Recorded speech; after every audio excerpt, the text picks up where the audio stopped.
Islam. Bayangkan, seluruh langit retak, bumi terbelah, dan lautan meluap tanpa arah. Dalam Islam, itulah Yaumul Qiyamah. Hari kehancuran semesta sekaligus kebangkitan seluruh manusia. Tanda-tandanya sudah lama disebut. Fitnah moral, peperangan besar, munculnya Dajjal yang menipu manusia, turunnya Nabi Isa untuk mematahkan kejahatan, dan keluarnya Ya'juj dan Ma'juj yang menimbulkan kekacauan global. Lalu, malaikat Israfil meniup sangkakala. Segalanya berhenti. Manusia dibangkitkan dari kubur untuk diadili, bukan oleh pengadilan dunia, tapi oleh Allah yang Maha Adil. Kiamat bagi Islam bukan sekadar kehancuran, tapi awal dari keabadian, di mana syurga dan neraka menjadi akhir perjalanan manusia. Kristen.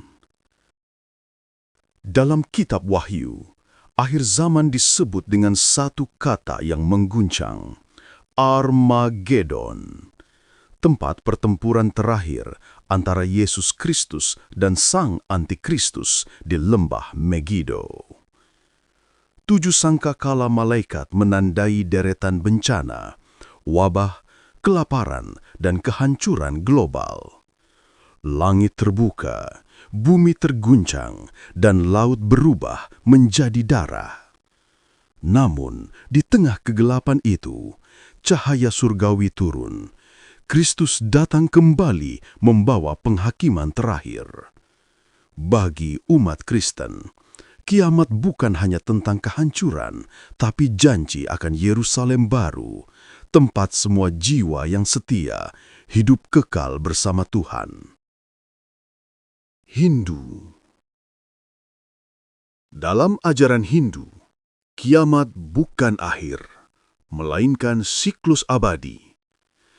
Kita hidup di era terakhir yang disebut Kali Yuga, zaman penuh kekacauan, ketika kebenaran menurun dan manusia dikuasai ambisi serta nafsu. Namun saat dosa telah mencapai puncaknya, Sang Penyelamat turun. Kalki, inkarnasi terakhir Wisnu, menunggang kuda putih dan membawa pedang cahaya. Ia memusnahkan kegelapan dan memulai kembali zaman baru yang suci. Dalam Hindu, kiamat adalah pembersihan kosmik agar dunia bisa lahir kembali, lebih murni dari sebelumnya.